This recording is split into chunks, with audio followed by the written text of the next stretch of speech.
Good morning. Morning, bees.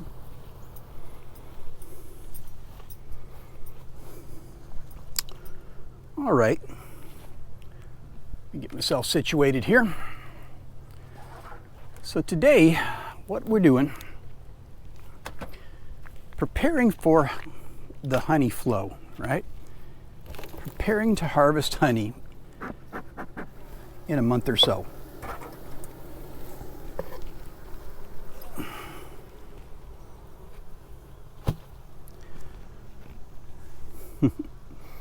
Queen's not up there. Always got to look in the lid. I found that queen up in the lid a time or two. Not supposed to be there, but she does like to go there sometimes. Morning, bees. Now, to get ready to harvest the honey,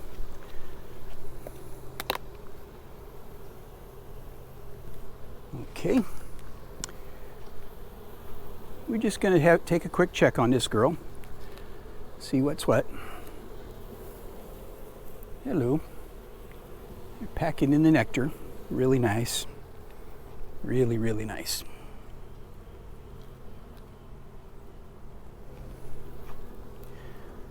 One thing with this queen here, she does like, okay, packing in some nectar. There's a little bit of brood in there too. This queen, she likes to go in the upstairs box and lay her eggs. Okay.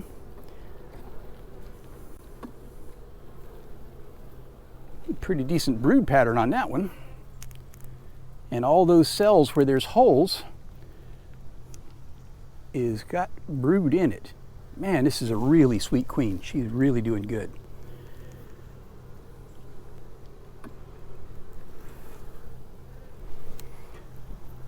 Okay.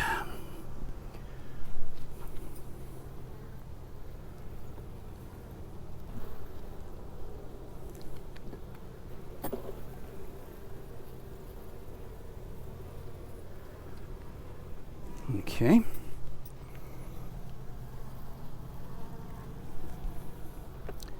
Basically, what I'm doing here is I'm going to move some frames around. Okay. So this one's got a bunch of nectar, but only a little bit of brood in it. Calm, chilled out, beautiful bees. Okay, my game plan was to move the ones with the... So I think what I'll do is I'll change. I'll put the brood ones down here. And I'll go ahead and put these back up in here, the ones that have very little brood or are mostly nectar. The idea is I'm going to move stuff around a little bit on them. Now, as a general rule, these bees know what they're doing. So as a general rule, I don't really have to move stuff around. Look at that. That's going to be nice honey when it's all capped up and done.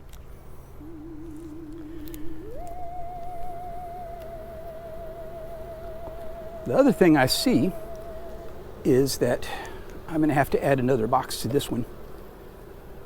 Okay, so that one's brood.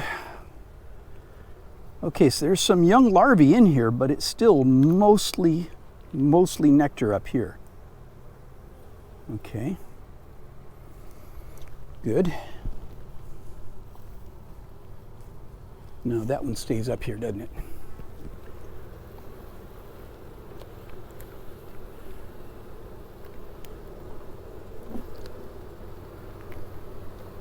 Okay. Brood and nectar. Brood and nectar, a lot of brood.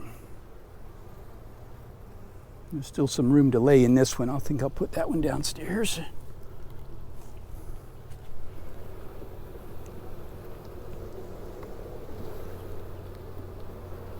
Okay. Yeah, there's lots of room to lay in this one. Downstairs it goes.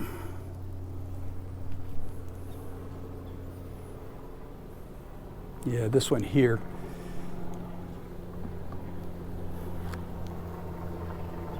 They need to build out a lot more, but they put a lot of brood in wherever it is. Whoa. Okay. Downstairs.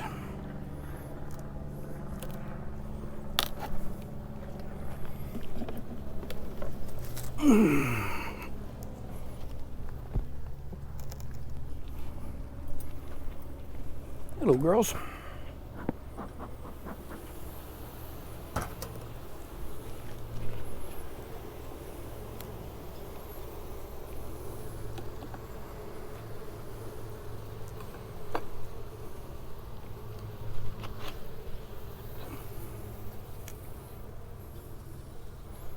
This is an old drone comb.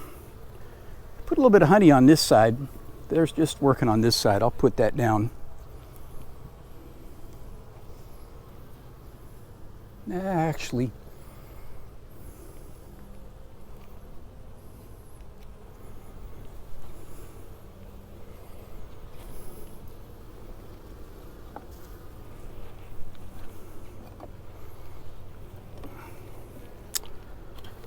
haven't built this one out yet.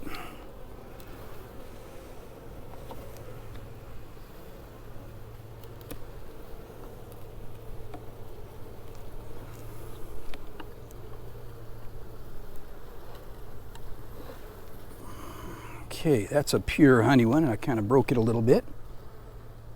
Hot dog.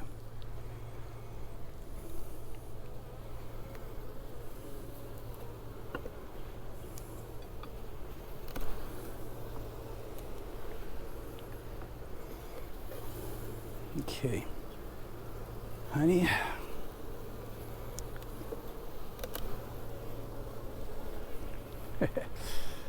Got a little bit of honey in the air now, so they're starting to get a little bit nervous.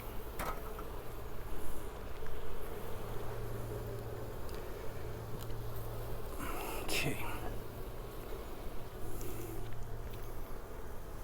Honey with just a little bit of brood. That one's going to be honey there, right? Okay.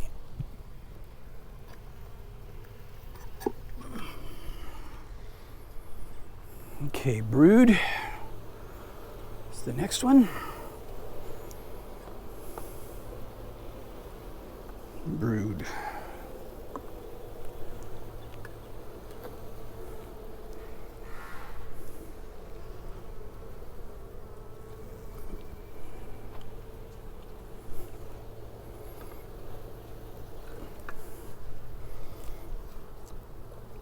Golly, that honey smells good.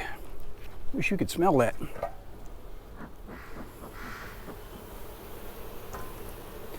Now, the reason I'm doing this today is, I don't know, it's this September. Ooh, sorry, girls, didn't mean to do that. So mid-September, and here in this part of Florida, right at the end of September, that's when we get the biggest flow of the year for this area. And that's actually the Brazilian pepper crop. Now, Brazilian pepper is considered to be an invasive species, and the state of Florida hates it. And they put considerable effort into trying to eradicate it, completely get rid of it.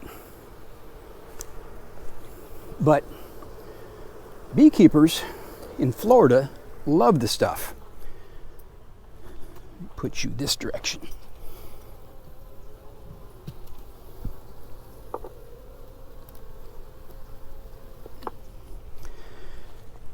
And it makes for our best honey crop of the year.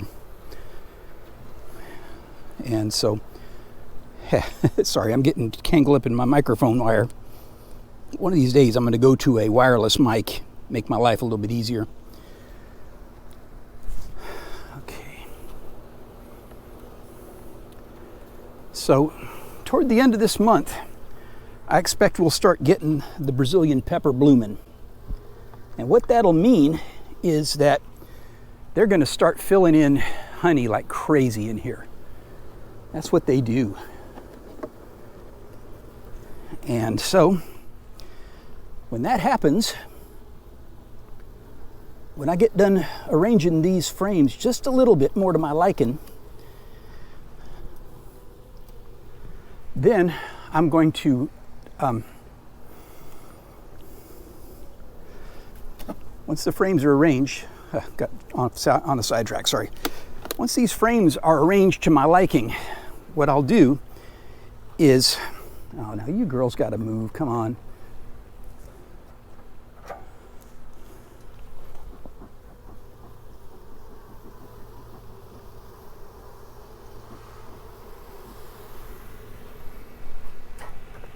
I'll put a queen excluder in, and by putting in a queen excluder,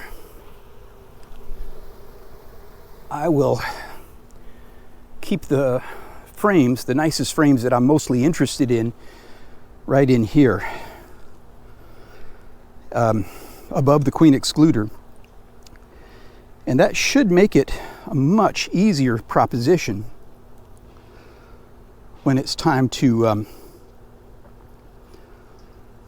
sorry, sidetracked. When it's time to harvest this honey, man, I'm not doing a very nice video, am I? Multitasking's never easy for somebody my age, I guess.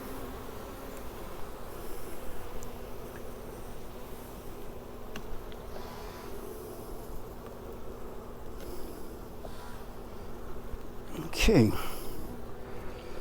so I want to try and encourage them to start filling up on these frames where they're not really doing much.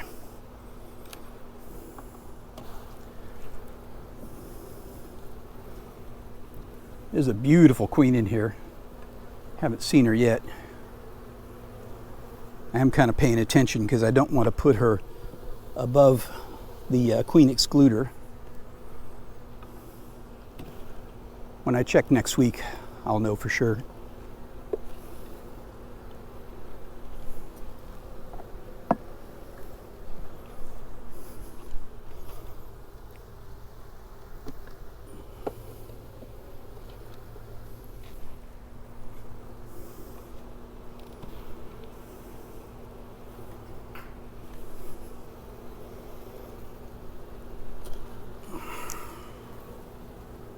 Okay, all nectar.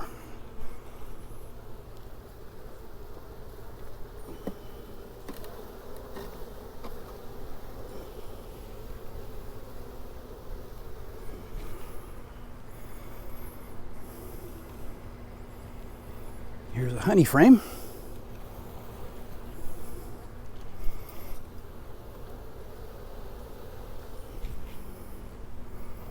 And here's a honey frame. Oh yeah, she's got a lot of honey in this box here. Sweet.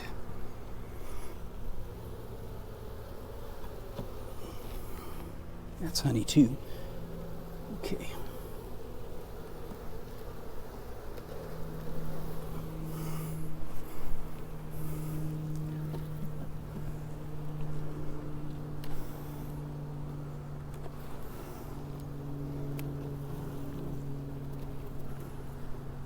Sweet.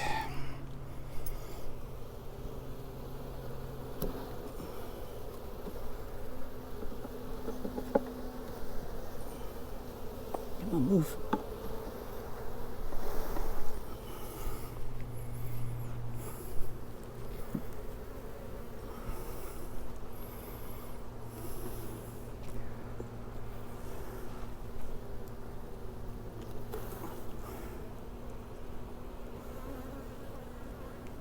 Okay. Wow, this is a beautiful one. A lot of food here. Uncapped nectar and pollen. Yeah, I'll leave that.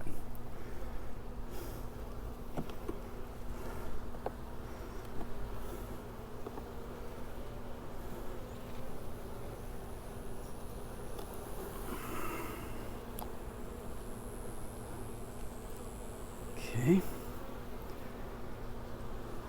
Okay, some cat brood here.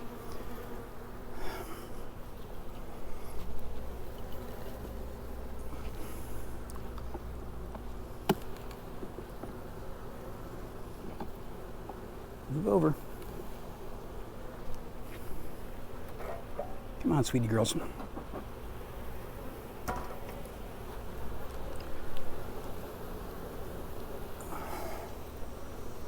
Okay, that's a good honey frame there. Okay.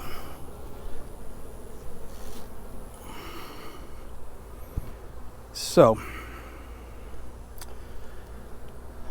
I want to put brood in this box here.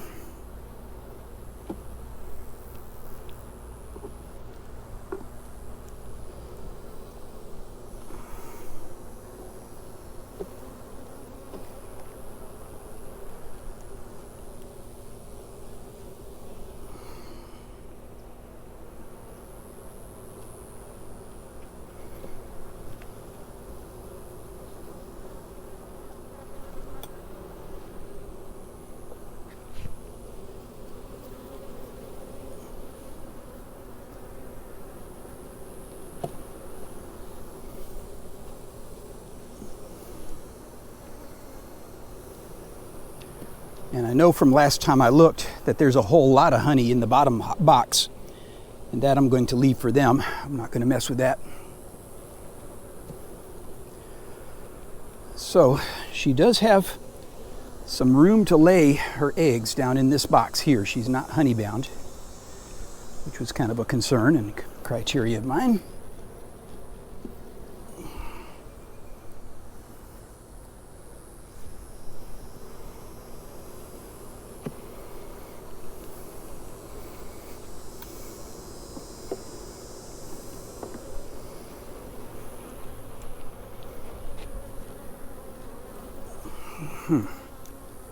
That one, she's got plenty of room to lay on that one there. Oops. Got stung. That was my fault. I rolled her. Sorry, baby. Didn't mean to do that.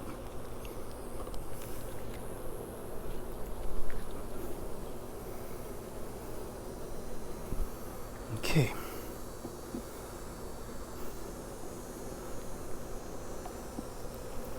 Now I'm hoping the queen is down below. I didn't see her. So now we put on a queen excluder. This mesh is of a size where the worker bees can come up through there with no problem, but the queen is just a little bit too big to go through there. And that's got so much propolis that it's stuck together already.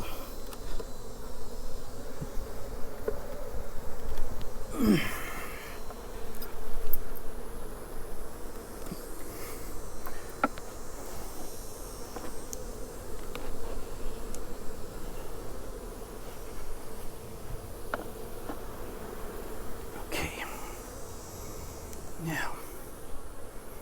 So now we're above the queen excluder. Checkerboard a few of these frames in, and hopefully they'll build some comb up here.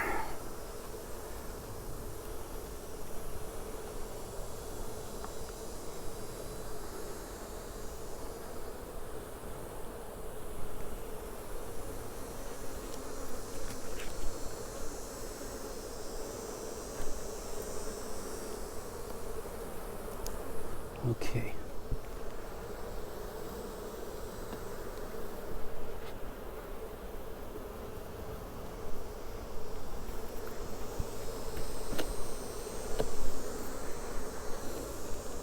So,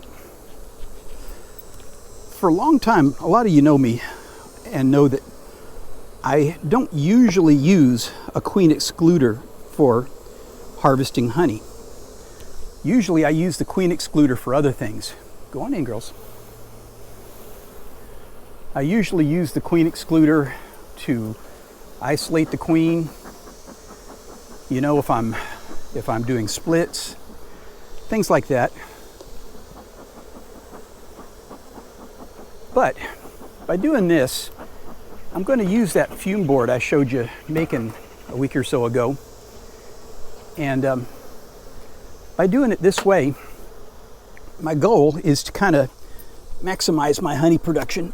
Ooh, that's heavy. And you've all moved back up there. Come on, move.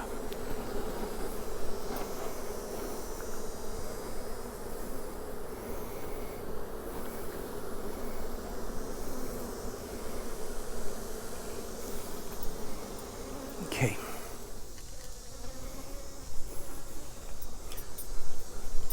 Hey, I'm back. Okay, so it was that point where my GoPro died again. This Florida sunshine is no joke. I tell you what, maybe September, but it is hot as blazes out here. And when you get all that heat, it makes your GoPro die. Okay, so what have we done? Basically, I moved the prettier frames that have more honey in them up to the top. And by doing that, I have done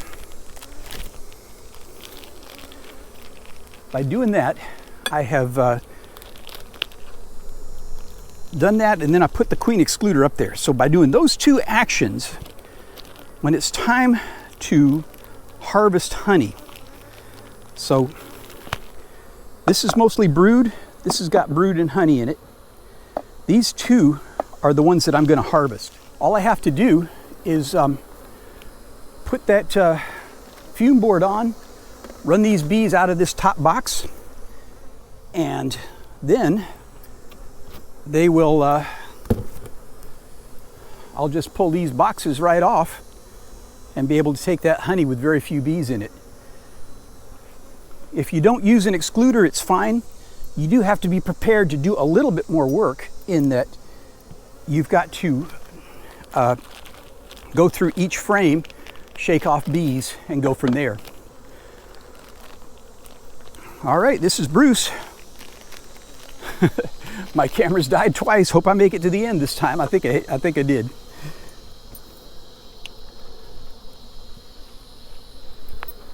Oh, my microphone wire is in the way. The things I do for you guys, you know. It's supposed to be all about my bees, and here I am struggling with the lav mic wire.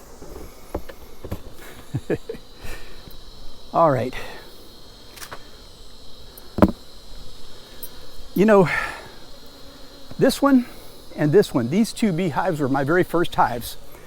I've had them with me for quite a long time now, and they've been doing great. So I get the most of my honey from these two hives here. Good stuff. All right, I'll see you on the next one.